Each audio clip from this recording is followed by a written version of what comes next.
오늘은 메일로 제보를 받은 사연으로 한국의 따뜻한 분위기에 반한 포르투갈 출신의 여행자 30대 여성 카타리나의 이야기를 소개해드릴게요. 카타리나는 이번 여행에 감동받아 내년에 또 다시 한국 여행을 준비 중이라고 합니다. 카타리나 씨가 포르투갈에서는 상상할 수 없는 새로운 경험을 했다고 합니다. 일반적으로 포르투갈에서는 방바닥에 앉거나 눕는 건 없는 일이라고 하는데 여기 와서 처음으로 만난 온돌의 따뜻함에 마음이 녹아내렸다고 합니다. 카타리나는 어떻게 이렇게 따뜻한 바닥에서 생활하는지 궁금해하면서도 처음에는 온돌 위에서 어떻게 자는지 고민했었다고 하는데요. 이런 새로운 문화에 적응하면서 카타리나 양은 한국의 다양한 문화들에도 도전하고 있다고 하는데 과연 어떤 충격을 받게 될지 기대가 되네요. 카타리나 양의 여행 이야기 재미있게 들어주시고 응원해주세요. 안녕하세요.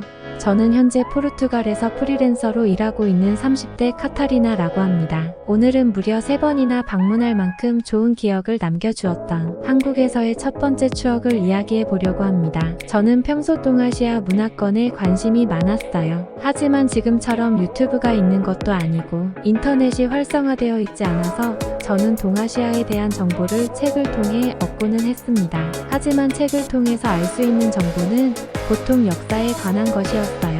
저는 동아시아의 역사를 아는 것에 그치지 않고 문화를 경험하고 싶었습니다.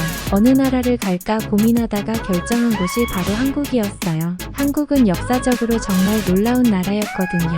동남아시아에 있는 필리핀보다 못 살았던 전쟁으로 폐허가 된 나라가 단기간 내에 빠른 성장을 이룬 나라였으니까. 대체 한국이란 나라는 어떤 곳이기에 이런 말도 안 되는 일이 가능한 건지 무엇보다 어떤 사람들이 이런 일을 이루어냈는지를 제 눈으로 보고 싶었습니다. 한국 여행을 준비하면서 여러 가지 상상을 해보았어요. 제 머릿속에 있는 동아시아권에 대한 이미지를 여러 상황에 대입해 본 것이죠. 저는 한국에 도착하면 많은 사람들이 한복을 입고 오리엔탈 무늬가 섞인 장식물을 쓰고 자연 친화적인 집에서 살 거라고 생각했습니다. 가끔 보이는 도시적인 이미지는 수도인 서울에만 해당하는 거라는 생각이었죠. 한국에 도착한 뒤 본 공항은 무척 세련돼 보였습니다. 승무원들도 매우 도시적으로 보였어요. 그런데 공항에서 버스를 타고 서울로 가는 동안 저는 역시나라는 생각을 하게 되었습니다. 주변 풍경이 거기서 거기였거든요. 시골 느낌이 잔뜩 풍겼죠. 하지만 싫지 않았습니다. 저는 그걸 보려고 온 것이었으니까요. 저는 그렇게 스르륵 잠에 들었고 얼마 지나지 않아 창문 너머에서 들어오는 햇빛에 찡그리며 눈을 떴습니다. 그런데 창밖에 펼쳐진 풍경을 본 저는 눈이 부신 것도 잊은 채 감탄할 수밖에 없었어요. 제가 본 것은 한강이었습니다. 이뿐만인가요? 한강 주변에 있는 넓은 공원, 빽빽하게 도로 위를 달리는 차들, 그 너머의 도시숲, 높은 빌딩들이 줄지어 있는 한국의 모습은 생전 처음 본 것이었습니다. 한강의 기적이라는 말이 있을 정도로 한강 근처가 많이 발달했다는 것은 알고 있었지만 정말 상상 이상이었어요. 서울을 제외하고는 전부 다 내가 생각하는 동양적인 느낌일 거야 라는 생각이 혹시나라는 생각으로 바뀌었습니다. 며칠 동안 서울에서 지내며 서울 곳곳에 아름다운 곳을 볼 수 있었습니다. 서울은 차갑고 빌딩만 많은 곳일 거라 생각했는데 한 도시 안에도 정말 여러 가지 매력이 있더라고요. 이런 도시 한가운데에 전통 가옥이 자리 잡고 있는 걸 보면서 정말 많이 놀랐습니다. 옛날 왕이 살았다는 궁궐의 웅장함은 또 어떻고요. 우아하고 기품 있는 한국의 전통적인 모습은 제가 가지고 있던 환상 그 이상이었습니다. 저는 서울을 벗어나고 싶어졌어요. 또 다른 한국의 모습을 보고 싶었거든요. 저는 여행 중 만난 친구의 고향이라는 가평으로 향했습니다. 버스를 타고 가평으로 가는데 이동하는 그 순간들도 놀라움의 연속이었습니다. 도시를 벗어나 가평으로 갈수록 풍경이 변하더니 높게 솟아오른 산들이 보였거든요. 당시는 가을이었는데 단풍이 들어 붉어진 산의 모습은 너무나 아름다웠습니다. 한국에는 산이 많다더니 그게 바로 이런 것을 의미하는구나라고 생각하며 버스에서 내린 순간 저는 그곳에서 또 다른 한국의 매력을 느꼈습니다.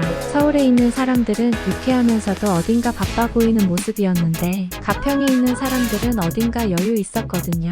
서울에서는 외국인이 많이 다녀서 그런지 저를 보고 놀라는 경우는 없었는데 그곳에 사는 사람들은 외국인인 저를 보고 사뭇 놀란 기색이었습니다. 하지만 저를 이상하게 보거나 그런 건 없었어요. 오히려 낯선 곳에 온 외지인이 좋은 것들을 보고 누리다 갈 수 있도록 도와주었습니다.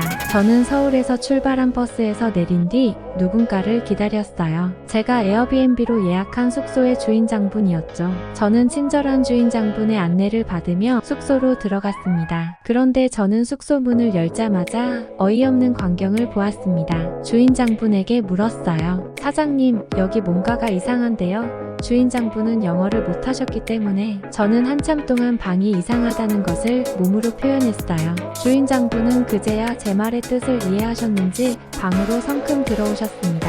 그런데 주인장분이 보여준 행동은 너무나 실망스러웠어요. 주인장분은 옆에 대충 쌓아놓은 것처럼 보이는 솜니부를 방 안에 깔더니 저를 보며 솜니부를 가리켰습니다. 저는 어이가 없었어요. 지금 여기에 누우라는 건가? 저는 단 한 번도 바닥에서 자본 적이 없습니다. 서울에서 묵었던 곳도 침대가 있는 곳이었어요. 그런데 어떻게 침대도 없이 솜니불 위에 누우라고 할 수 있죠? 게다가 바닥은 약간 서늘했습니다. 참 바닥에서 침대도 없이 잤다가는 바닥에서 올라오는 찬기 때문에 감기에 걸릴 게 분명했습니다. 저는 속으로 생각했어요. 어쩐지 여행 내내 일이 잘 풀린다 했어. 서울이 아니라 시골이라서 이런 게 잘 안 되어 있는 건가라고요. 미안한 말이지만 시골이라서 생활 수준이 떨어지는 건가라는 생각까지 했습니다. 그런데 그날 밤이 되자 저는 제 생각이 완전히 잘못되었다는 것을 알게 되었어요. 그날 밤 불편할 거라고 생각했던 솜니불 위로 몸을 뉘었습니다. 그런데 딱딱하기는커녕 푹신했어요. 솜니불이 두꺼워 보이기는 했는데 생각보다 더 도톰하고 푹신하더라고요. 그나마 다행이라는 생각을 하며 잠에 들었는데 저는 새벽에 몸이 으슬으슬한 느낌을 가지며 눈을 떴습니다. 역시 바닥에서 자니까 이렇게 추울 수밖에. 눈을 뜨고 몸을 일으키다가 손으로 바닥을 짚은 순간 저는 깜짝 놀랐습니다. 바닥이 정말 뜨거웠거든요. 그런데 왜 몸이 춥지라고 생각하면서 얼굴에 손을 대보았는데 제가 땀을 흘리고 있다는 걸 알았습니다. 자면서 땀을 흘렸고 땀이 식으면서 몸이 추워진 거였죠. 솜니불에 손을 대보니 솜니불도 후끈후끈했습니다. 아니 분명히 찬기가 도는 방이었는데 어떻게 이렇게 따뜻해질 수 있죠? 저는 기어다니면서 방 구석구석에 손을 대보았습니다. 정말 모든 곳이 따뜻하더라고요. 저를 가장 놀라게 했던 건 바람을 데우는 히터가 없다는 것이었습니다. 제가 사는 포르투갈에서는 아니 유럽이나 서구권에서는 날씨가 추워지면 꼭 라디에이터를 틉니다. 그렇게 하지 않으면 공기가 차가워서 잘 수가 없거든요. 그런데 이곳에는 히터도 없는데 방 전체가 훈훈했어요. 게다가 라디에이터를 틀면서 나오는 바람으로 인한 건조함도 없었죠. 저는 아침이 되자마자 문을 열었습니다. 마당에 나와서 청소를 하시던 주인장분이 제게 웃으며 말을 거셨습니다. 아마 잘 잤는지 안부를 물으시는 것 같았어요. 저는 상기된 표정으로 주인장분에게 손짓 발짓을 하며 물었습니다. 대체 방에다가 무슨 마법을 부리신 거냐고요. 주인장분은 알았다는 표정으로 고개를 끄덕이시고는 저를 데리고 어딘가로 향하셨습니다. 주인장분이 데려간 곳은 제가 지내는 숙소 뒤쪽이었는데 숙소 아래를 보니 집 안으로 통하는 구덩이가 있었습니다. 뭔가 그을린 자국도 있길래 저는 설마 어젯밤 집에서 불이 났던 건가라는 생각을 하기에 이르렀어요. 제가 충격적인 표정으로 그것을 바라보고 있자 주인장분은 옆에 있던 나무 조각을 구덩이 안에 밀어넣으셨습니다. 그리고 그 나무에 불을 붙이려고 하셨죠. 저는 깜짝 놀라며 주인장분을 말렸어요. 지금 집을 태우려고 하시는 거예요? 라면서요. 제가 노발대발 난리를 치자 주인장분은 저에게 기다리라는 제스처를 하시더니 어딘가로 가셨습니다. 그리고 누군가를 데려오셨죠. 주인장분과 함께 온 남자는 영어를 굉장히 유창하게 했습니다. 미국에서 오래 살다가 고향이 그리워서 돌아온 진석 씨였죠. 진석 씨는 제게 물었습니다. 어젯밤에 자는데 방이 뜨거웠나요? 저는 고개를 크게 끄덕이며 대답했어요. 네, 정말 뜨거웠어요. 그리고 주인장분을 쳐다보며 말을 덧붙였죠. 그런데 이제는 이유를 알 것 같아요. 저 주인장분이 방에 불을 붙였더라고요. 그리고 방에 불을 붙인 것도 모자라서 저한테 그 사실을 알려주기까지 했고요. 진석은 제 얘기를 듣고는 큰 소리로 웃기 시작했어요. 그리고 주인장분에게 무슨 말을 했죠? 그러더니 두 분 다 제 앞에서 배꼽을 잡고 웃기 시작했습니다. 저는 답답한 마음에 진석 씨를 닥달했어요. 진석, 대체 무슨 일이 벌어진 건지 저한테도 설명해주세요. 한참 웃던 진석 씨는 눈물을 쓱 닦으며 온돌이라는 것을 알려주었습니다. 저는 온돌이라는 흥미로운 발명품에 흥미를 느꼈습니다. 여기 그을림 있는 곳을 아궁이라고 하는데 여기에 불을 떼면 열기가 방바닥 아래를 지나가면서 구들장이라는 걸 덮여요. 그러면 방 전체가 따뜻해지죠. 저는 놀라움에 입을 다물 수 없었습니다. 놀라워요. 어떻게 한국 사람들은 바닥을 데워서 집을 따뜻하게 할 생각을 한 건가요? 정말이지 천재적이에요. 대체 이런 발명은 누가 한 건가요? 지금도 충분히 놀라운데 이어진 진석 씨의 말은 저를 더욱 깜짝 놀라게 만들었어요. 발명이요? 글쎄요, 1000년 이상이나 됐다던데 아주 옛날부터 쓰던 거라 누가 발명한지는 모르겠네요. 1000년? 1000년이라니 실제로 온돌은 수천 년을 두고 발전시켜온 방법이라고 합니다. 대체 포르투갈보다 얼마나 앞서 나간 걸까요? 게다가 바닥을 따뜻하게 해서 방의 온도를 높인다니 상상도 해본 적 없었습니다. 그런데 한 가지 문제점이 눈에 띄었어요. 라디에이터는 바람의 양으로 온도를 조절할 수 있는데 어제 새벽에 경험해본 바로는 온도 조절이 전혀 안 되는 것 같았거든요. 저는 진석에게 물었습니다. 어제 정말 더웠어요. 땀을 뻘뻘 흘리면서 깰 정도였다니까요. 진석은 주인장분과 이야기를 나누더니 또 크게 웃었습니다. 옆에 있던 주인장분은 조금 난처한 웃음을 지었죠. 진석 씨가 들려준 말은 저를 웃기게도 했고 마음 한편을 훈훈하게 만들어주기도 했어요. 가평은 서울보다 날씨가 추워요. 서울에서 손님이 왔다길래 혹시나 추울까봐 불을 떼준 거예요. 그리고 이 사람이 외국인을 본 게 처음이라 외국인은 추위를 더 탈까봐 걱정돼서 불을 많이 넣었다고 하네요. 불은 조절할 수 있으니까 너무 걱정하지 않아도 돼요 라고 말했어요.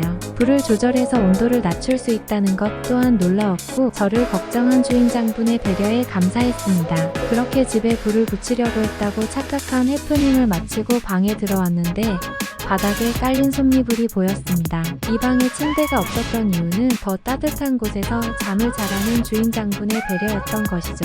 저는 그날 밤 아주 포근하게 잘 수 있었습니다. 한국 사람들은 이걸 두고 등을 지진다라고 표현하더라고요. 저는 평소 등 근육이 자주 뭉치는 편이었는데 온돌 바닥이 따뜻해서 그런지 온몸에 근육이 풀리면서 목까지 편안해지는 것 같았습니다. 다음날 아침 주인장분은 자기가 불을 조금 피웠는데 괜찮냐며 바디랭귀지를 하셨고 저는 너무나 만족했다며 엄지를 치켜들어 보여드렸습니다. 훈훈한 아침을 보내고 마을로 나가기 위해 버스를 탔습니다. 그런데 저는 그곳에서 또 한 번 충격적이고 놀라운 장면을 보고 말았어요. 버스에는 앉을 자리가 딱 하나 있었습니다. 저는 그곳에 앉아서 주변 풍경을 감상하고 있었죠. 그런데 문이 열리면서 할아버지 한 분이 버스에 오르셨습니다. 당연히 자리는 없었죠. 사실 자리가 있는지 없는지도 신경 쓰지 않았습니다. 그런데 순간 제 앞에 있던 한 사람이 할아버지를 불렀어요. 그러고는 할아버지를 그 자리에 앉혔죠.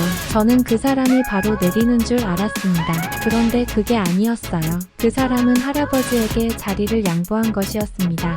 더 놀라운 것은 이후 할아버지가 보여준 행동이었어요. 할아버지는 그 여자의 짐을 가져다가 자기 다리에 올려두었습니다. 자기 때문에 자리를 비켜준 사람의 짐을 들어 무게를 덜어준 것이죠. 나이가 많은 사람에게 자리를 비켜주는 걸 처음 봤습니다. 포르투갈에서는 누군가에게 자리를 비켜주는 게 없거든요. 누군가는 그렇게 할 수도 있겠지만 저는 그런 장면을 한 번도 본 적이 없습니다. 단 한 번도요. 저를 더욱 놀라게 한 것은 그 두 사람은 이런 행동이 매우 자연스러웠다는 것입니다. 마치 이런 일을 몇 번이고 반복한 사람들 같았죠. 그런데 아주 조금 이해가 되지 않는 부분이 있었어요. 다른 사람들에게는 자리를 비켜주지 않으면서 할아버지에게는 자리를 비켜주었으니까요. 무슨 기준이 있는 건가 싶었죠. 저는 진석에게 가서 이 상황을 전했습니다. 그러자 진석 씨는 제가 한 번도 생각해 본 적 없는 기준을 들려주었어요. 한국에서는 노인 공경이라는 문화가 있어요. 나이를 먹으면 몸이 약해지는 건 자연의 섭리죠. 따라서 몸이 약한 노인들을 배려하고 그 사람들을 섬기는 거예요. 가족이 아니고 아는 사람이 아닌데도 노인 공경이라는 걸 하는 건가요? 그렇죠. 믿을 수가 없었어요. 대체 왜 일면식도 없는 사람을 그렇게 섬기는 거죠? 그러자 진석 씨는 이렇게 말했습니다. 젊은이들은 노인을 모시고 노인들은 삶의 지혜를 들려주는 거예요. 이게 반복되는 거죠. 너무나 놀라운 얘기였습니다. 나이가 많다는 이유로 그런 특혜를 받다니. 그런데 진석 씨는 제 생각을 정정해 주었습니다. 단순히 나이가 많은 것만으로는 안 돼요. 젊은이들에게 존경받을 만한 어른이 되어야 하죠. 이 말은 저에게 큰 울림이 되었습니다. 제가 묵는 숙소 주인 장분이 보여준 배려와 따뜻한 행동도 저를 친절하게 대해주는 진석의 모습. 이건 한국 사람들이 말하는 어른들의 존경받을 만한 모습이었습니다. 한국의 노인 공경은 사람과 사람 사이의 배려와 양보로 나타나고 있었어요. 저는 한국에서의 여행에서 그것을 느끼고 왔죠. 제게 한국은 온돌만큼이나 따뜻한 나라입니다. 다음 여행에서는 또 어떤 것을 느끼게 될지 정말 기대가 되네요. 제 이야기를 들어주셔서 감사합니다. 오늘 감동 채널이 이제 구독자 수 2,500명을 향해 달려가고 있다고 합니다. 재미있게 보셨다면 구독과 좋아요, 그리고 알림 설정까지 꼭 부탁드려요. 라고 사연을 보내오셨네요. 여러분들의 생각은 어떠신가요? 힘이 되는 응원의 메시지를 남겨주시면 사연자분에게 전달해 드리도록 하겠습니다. 저희는 실제 사연 제보를 받고 있습니다. 저희가 전달해 드리는 사연이 시청자분들의 하루에도 작은 힘이 될 수 있었으면 좋겠습니다. 구독과 좋아요, 그리고 알람 설정은 영상 제작에 큰 힘이 됩니다. 오늘도 좋은 하루 되세요. 감사합니다.